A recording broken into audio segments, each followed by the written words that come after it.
Bible சவாலின் 184வது நாளுக்கு வரவேற்கிறோம்.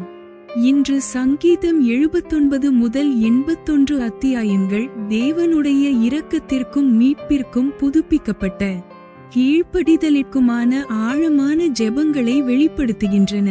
துன்பம் மற்றும் தேசத்தின் கஷ்டங்களின் நேரங்களில் சங்கீதக்காரர்கள் தேவன் தமது மக்களை மன்னித்து மீட்டெடுத்து பாதுகாக்கும்படி அழைக்கிறார்கள். அதே நேரத்தில் தேவன் தனது மக்களை தனது சத்தத்தை கேட்டு தனது வழிகளில் நடக்க அன்போடு அழைக்கிறார்.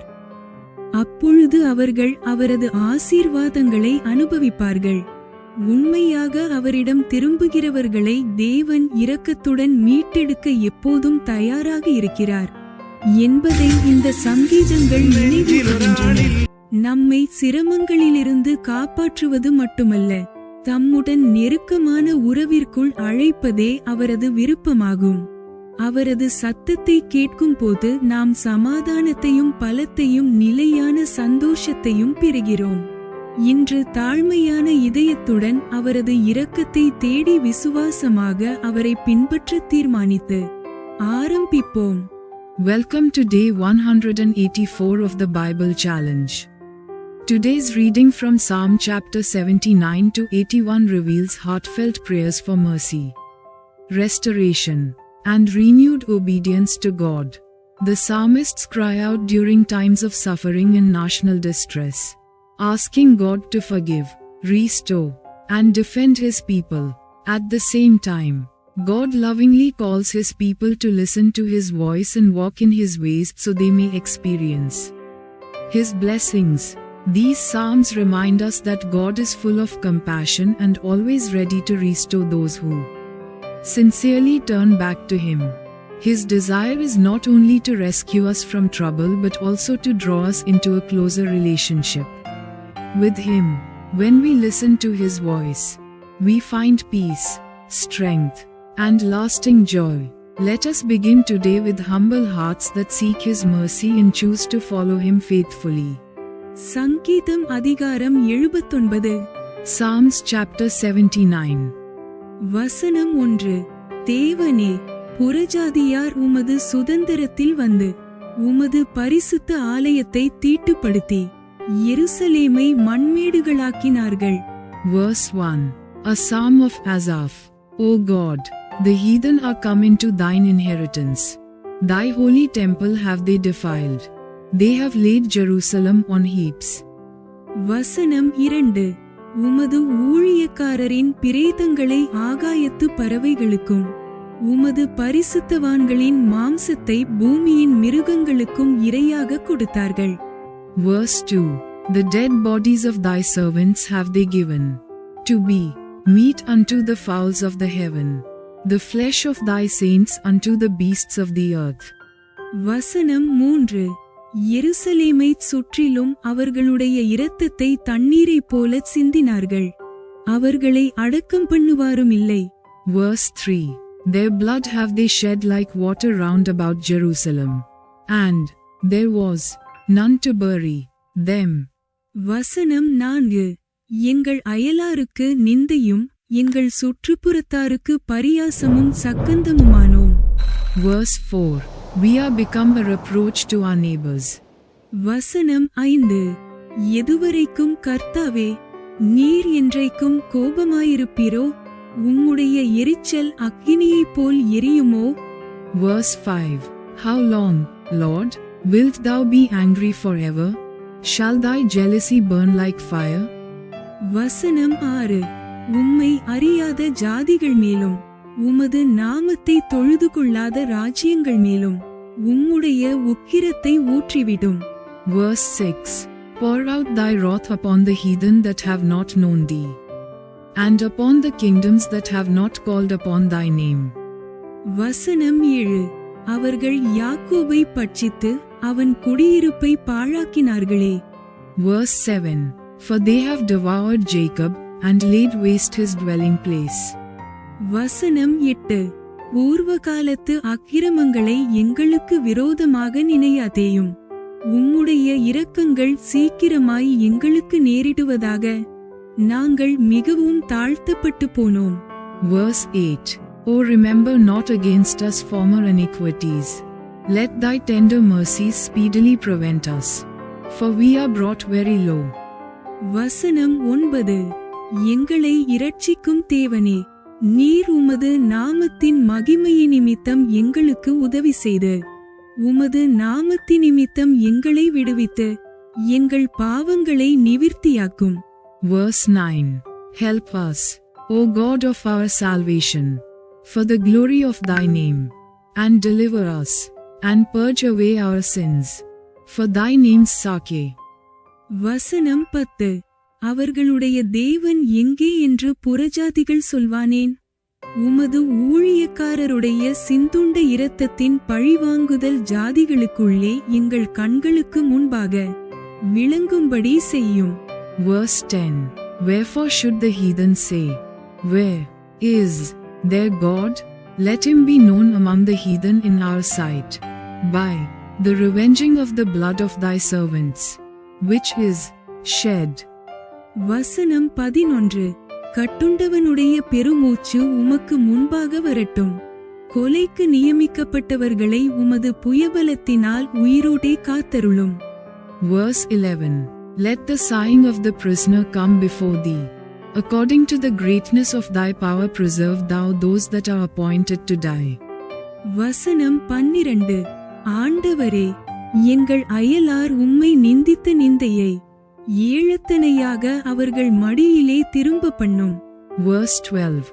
And render unto our neighbors sevenfold into their bosom their reproach, wherewith they have reproached thee, O Lord.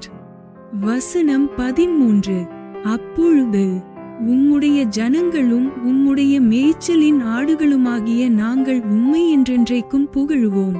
தலைமுறை தலைமுறையாக உமது துதியைச் சொல்லி வருவோம். Verse 13. So we thy people and sheep of thy pasture will give thee thanks forever. We will show forth thy praise to all generations. சங்கீதம் அதிகாரம் 80. Psalms chapter 80. வசனம் 1. இஸ்ரவேலின் மேய்ப்பரே, யோசேப்பை ஆட்டுமந்தையைப் போல் நடத்துகிறவரே, செவி கொடும். கேருபீன்கள் மத்தியில் வாசம் பண்ணுகிறவரே, பிரகாசியும். Verse 1. To the chief musician upon Shoshanim Edut, a psalm of Asaph. Give ear, O shepherd of Israel, thou that leadest Joseph like a flock, thou that dwellest between the cherubims, shine forth. வசனம் 2. எப்ராயிம் பென்யமீன் மனாசே என்பவர்களுக்கு முன்பாக நீர் உமது வல்லமையை எழுப்பி எங்களை இரட்சிக்க வந்தருளும்.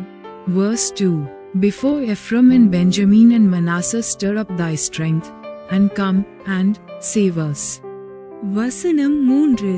தேவனே, எங்களை திருப்பிக் கொண்டு வாரும். உமது முகத்தை பிரகாசிக்க பண்ணும். அப்பொழுது இரட்சிக்கப்படுவோம். Verse 3. Turn us again, O God, and cause thy face to shine, and we shall be saved. வசனம் 4. சேனைகளின் தேவனாகிய கர்த்தாவே, உமது ஜனத்தின் விண்ணப்பத்துக்கு விரோதமாய் நீர் எதுவரைக்கும் கோபங்கொள்வீர்? Verse 4. O Lord God of hosts, how long wilt thou be angry against the prayer of thy people? வசனம் 5. கண்ணீராகிய அப்பத்தை அவர்களுக்கு போஜனமாகவும் மிகுதியான கண்ணீரையே அவர்களுக்கு பானமாகவும் கொடுத்தீர். Verse 5.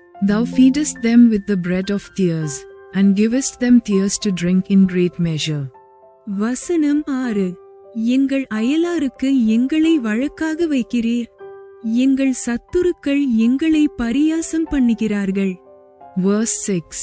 Thou makest us a strife unto our neighbors, and our enemies laugh among themselves. வசனம் 7. சேனைகளின் தேவனே, எங்களை திருப்பிக் கொண்டு வாரும். உமது முகத்தை பிரகாசிக்க பண்ணும்.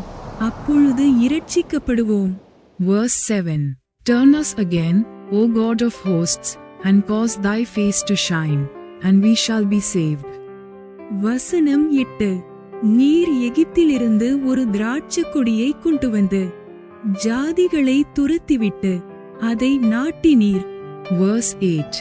Thou hast brought a vine out of Egypt, Thou hast cast out the heathen, and planted it. வசனம் 9. அதற்கு இடத்தை ஆயத்தப்படுத்தினீர், அது வேரூன்றி தேசமெங்கும் படர்ந்தது. Verse 9. Thou preparedst room before it, and didst cause it to take deep root, and it filled the land. வசனம் 10. அதின் நிழலால் மலைகளும் அதின் கிளைகளால் திவ்யமான கேதுருக்களும் மூடப்பட்டது. Verse 10. The hills were covered with the shadow of it, and the boughs thereof were like the goodly cedars. வசனம் 11. அது தன் கொடிகளை சமுத்திரமட்டாகவும் தன் கிளைகளை நதிமட்டாகவும் படரவிட்டது. Verse 11. She sent out her boughs unto the sea, and her branches unto the river. வசனம் 12. இப்பொழுதோ வழிநடக்கிற யாவரும் அதை பறிக்கும்படியாக அதின் அடைப்புகளை ஏன் தகர்த்து போட்டீர்? Verse 12. Why hast thou, then, broken down her hedges, so that all they which pass by the way do pluck her? வசனம் 13. காட்டுப்பன்றி அதை உழுது போடுகிறது, வெளியின் மிருகங்கள் அதை மேய்ந்து போடுகிறது. Verse 13. The boar out of the wood doth waste it, and the wild beast of the field doth devour it. வசனம் 14. சேனைகளின் தேவனே, திரும்பி வாரும், வானத்திலிருந்து கண்ணோக்கி பார்த்து இந்த திராட்சைச் செடியை விசாரித்தருளும். Verse 14. Return, we beseech thee, O God of hosts, look down from heaven, and behold, and visit this vine. வசனம் 15. உம்முடைய வலதுகரம் நாட்டின கொடியையும் உமக்கு நீர் திடப்படுத்தின கிளையையும் கடாட்சி தருளும். Verse 15. And the vineyard which thy right hand hath planted, and the branch that thou madest strong for thyself. வசனம் 16. அது அக்கினியால் சுடப்பட்டும் வெட்டுண்டும் போயிற்று, உம்முடைய முகத்தின் பயமுறுத்தலால் அழிந்து போகிறார்கள். Verse 16. It is burnt with fire, it is cut down, they perish at the rebuke of thy countenance. வசனம் 17. உமது கரம் உமது வலது பாரிசத்து புருஷன் மீதிலும் உமக்கு நீர் திடப்படுத்தின மனுஷகுமாரன் மீதிலும் இருப்பதாக. Verse 17. Let thy hand be upon the man of thy right hand, upon the son of man, whom thou madest strong for thyself. வசனம் 18. அப்பொழுது உம்மை விட்டு பின்வாங்க மாட்டோம், எங்களை உயிர்ப்பியும், அப்பொழுது உமது நாமத்தை தொழுது கொள்ளுவோம். Verse 18. So will not we go back from thee, quicken us, and we will call upon thy name. வசனம் 19. சேனைகளின் தேவனாகிய கர்த்தாவே, எங்களை திருப்பிக் கொண்டு வாரும், உமது முகத்தை பிரகாசிக்க பண்ணும், அப்பொழுது இரட்சிக்கப்படுவோம். Verse 19. Turn us again, O Lord God of hosts, cause thy face to shine, and we shall be saved. சங்கீதம் அதிகாரம் 81. Psalms chapter 81. வசனம் 1. நம்முடைய பெலனாகிய தேவனை கெம்பீரமாய் பாடி யாக்கோபின் தேவனை குறித்து ஆர்ப்பரியுங்கள். Verse 1. To the chief musician upon Gittith, a psalm of Asaph. Sing aloud unto God our strength. Make a joyful noise unto the God of Jacob. வசனம் 2. தம்புரு வாசித்து வீணையையும் இனிய ஓசையான சுரமண்டலத்தையும் எடுத்து சங்கீதம் பாடுங்கள். Verse 2. Take a psalm, and bring hither the timbrel, the pleasant harp with the peace psaltery. வசனம் 3. மாதப்பிறப்பிலும் நியமித்த காலத்திலும் நம்முடைய பண்டிகை நாட்களிலும் எக்காளம் ஊதுங்கள். Verse 3. Blow up the trumpet in the new moon, in the time appointed, on our solemn feast day. வசனம் 4. இது இஸ்ரவேலுக்கு பிரமாணமும் யாக்கோபின் தேவன் விதித்த நியாயமுமாயிருக்கிறது. Verse 4. For this was a statute for Israel, and a law of the God of Jacob. வசனம் 5. நாம் அறியாத பாஷையை கேட்ட எகிப்து தேசத்தை விட்டு புறப்படுகையில் இதை யோசேப்பிலே சாட்சியாக ஏற்படுத்தினார். Verse 5. This he ordained in Joseph. For a testimony, when he went out through the land of Egypt, where I heard a language that I understood not. வசனம் 6. அவன் தோளை சுமைக்கு விலக்கினேன், அவன் கைகள் கூடைக்கு நீங்கலாக்கப்பட்டது. Verse 6. I removed his shoulder from the burden, his hands were delivered from the pots. வசனம் 7. நெருக்கத்திலே நீ கூப்பிட்டாய், நான் உன்னை தப்புவித்தேன், இடிமுழக்கம் உண்டாகும் மறைவிடத்திலிருந்து உனக்கு உத்தரவு அருளினேன். மேரிபாவின் தண்ணீர்களிடத்தில் உன்னை சோதித்து அறிந்தேன். சேலா. Verse 7. Thou calledst in trouble, and I delivered thee. I answered thee in the secret place of thunder. I proved thee at the waters of Meribah. Selah. வசனம் 8. என் ஜனமே கேள், உனக்கு சாட்சியிட்டுச் சொல்லுவேன். இஸ்ரவேலே, நீ எனக்கு செவி கொடுத்தால் நலமாயிருக்கும். Verse 8. Hear, O my people, and I will testify unto thee, O Israel, if thou wilt hearken unto me. வசனம் 9. உனக்குள் வேறு தேவன் உண்டாயிருக்க வேண்டாம், அந்நிய தேவனை நீ நமஸ்கரிக்கவும் வேண்டாம். Verse 9. There shall no strange god be in thee, neither shalt thou worship any strange god. வசனம் 10. உன்னை எகிப்து தேசத்திலிருந்து புறப்பட பண்ணின உன் தேவனாகிய கர்த்தர் நானே. உன் வாயை விரிவாய் திற, நான் அதை நிரப்புவேன். Verse 10. I am the Lord thy God, which brought thee out of the land of Egypt. Open thy mouth wide, and I will fill it. வசனம் 11. என் ஜனமோ என் சத்தத்துக்கு செவி கொடுக்கவில்லை, இஸ்ரவேல் என்னை விரும்பவில்லை. Verse 11. But my people would not hearken to my voice, and Israel would none of me. வசனம் 12. ஆகையால் அவர்களை அவர்கள் இருதயத்தின் கடினத்திற்கு விட்டுவிட்டேன், தங்கள் யோசனைகளின்படியே நடந்தார்கள். Verse 12. So I gave them up unto their own heart's lust, and they walked in their own counsels. வசனம் 13. ஆ, என் ஜனம் எனக்கு செவி கொடுத்து, இஸ்ரவேல் என் வழிகளில் நடந்தால் நலமாயிருக்கும். Verse 13. Oh that my people had hearkened unto me, and Israel had walked in my ways. வசனம் 14. நான் சீக்கிரத்தில் அவர்கள் எதிராளிகளை தாழ்த்தி, என் கையை அவர்கள் சத்துருக்களுக்கு விரோதமாக திருப்புவேன். Verse 14. I should soon have subdued their enemies, and turned my hand against their adversaries. வசனம் 15. அப்பொழுது கர்த்தரை பகைக்கிறவர்கள் அவருக்கு இச்சகம் பேசி அடங்குவார்கள், அவர்களுடைய காலம் என்றென்றைக்கும் இருக்கும். Verse 15.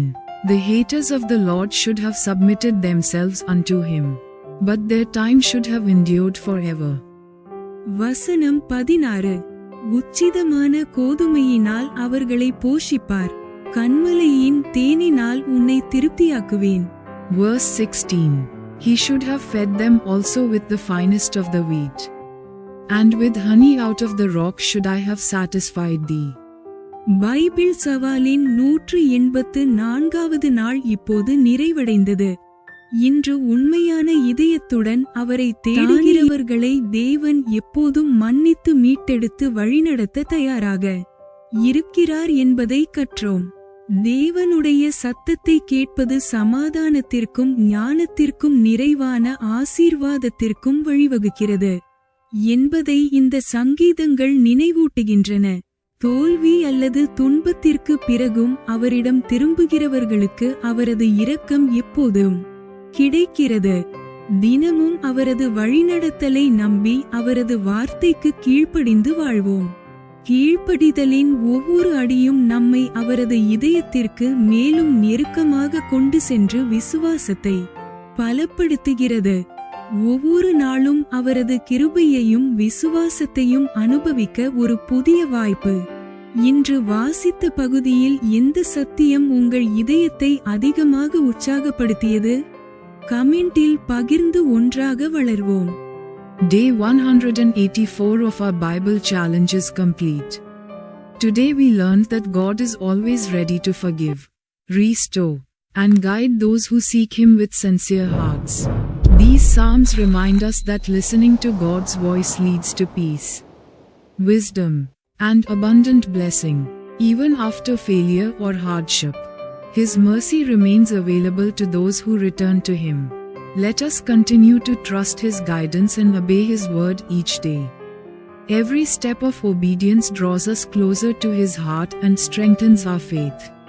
Each day is another opportunity to experience His grace and faithfulness. Which truth from today's reading encouraged your heart the most? Share and let us grow together. Thanks for watching. Like, comment, and subscribe to Daily Bible Tamil in English. Word of God.